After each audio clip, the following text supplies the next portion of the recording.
Саламатсызбы?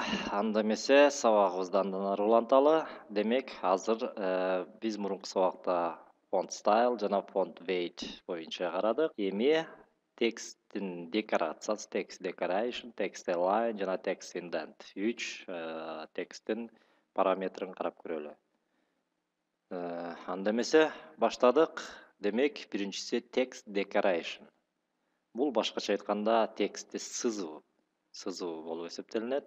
Мисалы, бир текстти сызыш керек болсо, мындай кылалы. Мисалы, мынакей биздин текстибиз.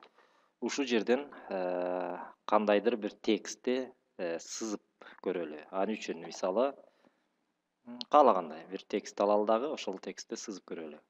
Демек, ал үчүн биз span деген индекс HTML өтөбүз дагы. Span деген тегти колдонобуз. Span теги эмне үчүн колдонулат? Span теги бул каалаган жерге, мисалы үчүн, тегтерди киргизиш керек болсо, ошого биз колдонобуз. Мисалы, мыногу абзацтын ичинде мен мыногу сүйлөмгө ошол сызууну колдонолу. Демек, анда жазабыз span.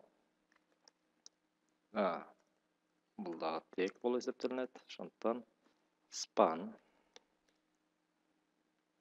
жана максималдуу деген жерден кайра бүтүрүп коелу. Span. Жана буга каалагандай классты колдоно берсек болот. Мына spanды жаздык. Эми бул жака бир класс түзөлү. Астына классты биз билебиз, чекит менен баштайбыз дагы. Сызуу деп коелу. Сызуу. Анткени биз азыр ошо сызууну ишке ашырабыз. Сызуу.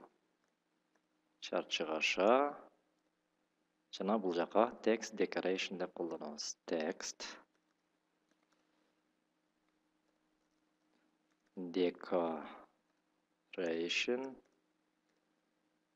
түрлүү чекит, анан underline. Биринчи астын сызалы. Line түрлүү чекит. Эми бул классты жанагы текстибизге жазышыбыз керек. Ал үчүн муну сактайбыз дагы. Кайра HTML документине келебиз дагы. Мына span деген жерге класс дейбиз. Класс барабар сызуу. Сызуу. Тырмакчаны жабабыз, сактайбыз. Так, сызуу. Сызуу болчу. Бул жакта дагы сызуу болду. Мынакей. Демек, span деген тегти мынакей ушу каалагандай тексттерди бөлүп алыш керек болсо, ошол текстти бөлүп алыш үчүн ушу span тегин киргизип коебуз. Жана биз класс түздүк дагы. Мына класс түздүк. Сызуу деген, анан text decoration деген параметрди колдонуп атабыз. Эми көрөлү. Азыр биздики туура болсо, жаңыланганда, мынакей бул дүйнөдө биз материалдуу деген сөзүбүз биздин асты сызылып калды. Демек, биздин жанагы text decoration деген параметрибиз иштеди. Эми ушу жерден эле кайра башка параметрлерин да коюп көрөлү. Мына text decoration overline. Underline болчу, эми overline'ды коюп көрөлү. Overline деп туруп да сактайбыз. Кайра карайбыз. Жаңылайбыз. Overline десек, анда унун үстү сызылды. Мынакей үстү сызылып атат. Эми үчүнчү параметри биздики line top дегенди коюп көрөлү. Копировать, ушу жерден эле копировать этип көчүрүп баралы дагы. Overline'дын ордуна жанагыны коебуз. Ставить.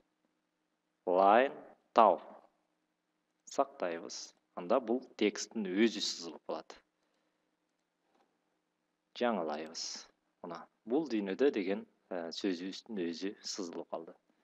Мына ушундай кылып, каалагандай бир сөздөрдү сызыш керек болсо, мына ушундай кылып көрсөтүп койсок болот. Ошондой эле дагы бир параметр бар, мунун noun деген. Noun дегенди койсок, анда эч кандай сызыктар пайда болот. Муну no'унду кайсы учурда колдонсок болот? Мисалы үчүн мынакей могу жерден карай турган болсок, биздин А тегинде бардык шилтеменин асты сызылган болот. Мына ушул асты сызылган тегибизди, башкача айтканда А тегибиздеги астын сызбай эле, астын сызыктарын алып салгыбыз келсе, анда ушул no'un деген параметрди колдонуп койсок болот экен. Мына кыскасы ушундай кылып text decoration менен биз башкача айтканда ошол тексттин декорациясын өзгөртүп түзсөк болот экен. Эми андан кийинкиси бул текстти түздөө, text align, text align. Муну биз мынакей мына P абзацын эле коюп колдоно берсек болот. Text align, леген кош чекитти коебуз. Жана бул жерде кандай параметрлер бар? Мынакей карайлы. Left, center, right, justify. Булардын баары түшүнүктүү деп ойлойм. Left деген сол жак боюнча түздөйт, center ортосу боюнча, right оң жак боюнча, мынакей могу жерде көрүнүп тургандай эле. Жана justify деген бардык туурасы боюнча түздөйт. Биз демек азыр биринчи centerди коюп көрөлү, анан justify'ни коюп көрөлү. Демек биринчи center. Center чекит сактайбыз.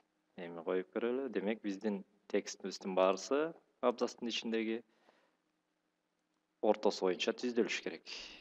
Мына көрдүк, бардыгы ортосу боюнча түздөлүп калды. Эми кийинкисин коюп көрөлү. Justify. Башкача айтканда бардык, мынакей муну justify дегенди коюп атабыз. Justify.